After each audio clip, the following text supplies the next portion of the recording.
Hello friends, आज मैं आपको अफबाऊ प्रिंसिपल के बारे में बताना चाहता हूँ। इस अफबाऊ का मीनिंग होता है, ये अफबाऊ एक लैटिन वर्ड है जिसका मीनिंग होता है टू बिल्ड अप। और इसमें जैसे आपने पढ़ा होगा बोरबरी स्कीम, उसमें आपको KLMN मिले होंगे।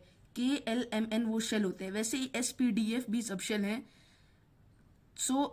एस का वैल्यू होता है जीरो टू टू, मीन्स वो 2 इलेक्ट्रॉन्स अपने वो रख सकता है। और P का वैल्यू होता है 0 to 6, मीन्स वो 6 इलेक्ट्रॉन्स कंटेन कर सकता है। और D का वैल्यू होता है 0 to 10, वो 10 इलेक्ट्रॉन्स अपने अंदर कंटेन कर सकता है।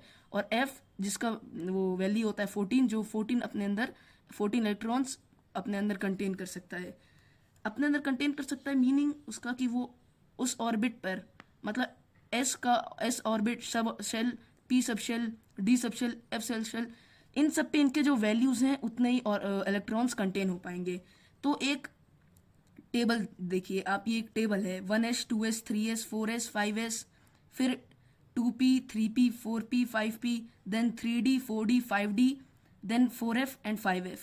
सो 1s से लेकर, जैसे 1s को हम लोग क्रॉस करेंगे तो यहाँ से इलेक्ट्रॉन चार्ज यहाँ आ जाएगा, फिर डायगनली वो यहाँ आएगा, और फिर वो 2s से जाएगा, और फिर ये यहाँ से 2p पे चल जाएगा, फिर 3s पे जाएगा, फिर ये यहाँ से 3p पे चल जाएगा, फिर 3p से 4s पे, देन 4s से 3d पे, 3d से 4p, 4p से 5s, देन 5s से 4d पे जाएगा, 4d से 5p एंड 5p से 4f एंड 4f से 5d एंड देन 5f।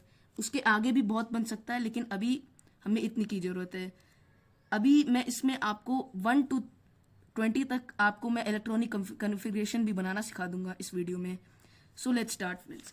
तो आपको पहले मैं एक सीरीज बता देता हूँ, 1s, then 2s, then 2p, then 3s, then 3p, then 4s, then 3d, then 4p, then 5s, then 4d, then 5p, then 4f, then 5d, then 5f। So friends, ये series start ऐसे होती है, 1s से start होकर ये 2s के and पे जाकर फिर स्टार्ट होकर 2s को क्रॉस करके फिर 2p पे जाती है, फिर 2p और 3s को क्रॉस कर कर ये 3p पे जाती है, फिर 3p और 4s को क्रॉस कर कर ये 3d पर जाती है, 3d 4p एंड 5s को क्रॉस कर कर ये 4d पे चल जाती है, 4d 5p को क्रॉस कर कर ये 4f पे, एंड 4f 5d को क्रॉस करके ये 5f को क्रॉस करके एंड पे आ जाती है। सो फ्रेंड्स, मैंने यही सीरीज यहाँ लिख दी है, 1s से फिर 2s, 2s से फिर 2p, 2p से 3s, देन 5f तक। So friends, let's take out the electronic configuration of first elements.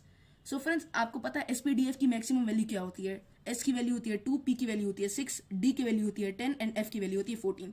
ये इसकी मैक्सिमम वैल्यू है। मिनिमम वैल्यू डिफर कर सकती है, 2 से कम हो सकती है, 2 के बराबर हो सकती है, पर 2 से ज्यादा नहीं हो सकती S की वैल्यू। सो फ्रेंड्स, हाइड्रोजन का एटॉमिक नंबर होता है 1, तो यहाँ पे मैंने यहाँ पे लिख दिया 1, तो इसका मतलब है एक इलेक्ट्रॉन ये कंटेन करता है और हाइड्रोजन का एटॉमिक नंबर 1 हो जाएगा। देन हीलियम का भी एटॉमिक नंबर होता है 2, तो हीलियम का एटॉमिक तो उसका फिर यहाँ पे 2 लिखा जाएगा इसके बगल में। देन लिथियम, देन S ज़्यादा से ज़्यादा 2 कंटेन कर सकता है, तो हम लोग इस सीरीज में चलेंगे आगे।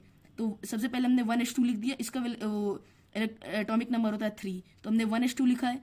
देन हम यहाँ पे 2s लिखेंगे, 2s, और हमें चाहिए 3, हमने 2 बना लिए तो हम यहाँ पे 1 लिखेंगे। देन बेरिलियम का होता है एटॉमिक नंबर 4, देन हम यहाँ 1s2 लिख देंगे, एंड देन अगेन यहाँ पे 2s2 लिख देंगे। हम इसी सीरीज में आगे बढ़ेंगे। देन बोरोन का होता है 5, देन हम यहाँ पे 1s2 लिख देंगे, यहाँ 2s2 लिख देंगे। ये दोनों s सब शेल कंटेन करते हैं, तो ये 2 से ज़्यादा आगे नहीं जाएंगे। देन हम यहाँ पे एक और 2p लाएंगे, देन 2p1। फिर कार्बन का हम लिखेंगे 1s2, 2s2, 2p2। Then nitrogen का हम लिखेंगे 1s2, 2s2, 2p3। Then oxygen 1s2, 2s2, 2p4। Then fluorine 1s2, 2s2, 2p5। Then neon 1s2, 2s2, 2p6। So friends, ये देखो इस सीरीज में चले जा रहा है ये 1s2, 2s2, 2p। फ्रेंड्स देखिए, हाइड्रोजन में एक इलेक्ट्रॉन होता है तो एटॉमिक नंबर 1, देन 1। हीलियम में एटॉमिक नंबर 2, देन 2। लिथियम में एटॉमिक नंबर 3, तो 1s का कैपेसिटी होता है मैक्सिमम 2, तो हम लोग यहाँ पे 2 ही लिखेंगे एंड देन 2s, इस फॉर्मेट में आगे चलते चलते 2s को ऐड कर देंगे एंड देन 1। बेरिलियम का एटॉमिक नंबर होता है 4, then 1s2 2h2, then boron का एटॉमिक नंबर होता है 5, देन 1s2 2h2 2p1। आप ऐड करके देखिए 2 2 1 5 हो रहा है। ऐसे ही हम सबका करेंगे और ऐसे ही जितने भी वो निकल जाएगा, जितने भी एलिमेंट्स उनका निकल जाएगा। सो फ्रेंड्स, अगर आपको ये वीडियो अच्छा लगा हो तो हमारे चैनल को सब्सक्राइब कीजिए, इस वीडियो को लाइक कीजिए और बेल आइकन को दबाना मत भूलिएगा। Thank you and have a nice day.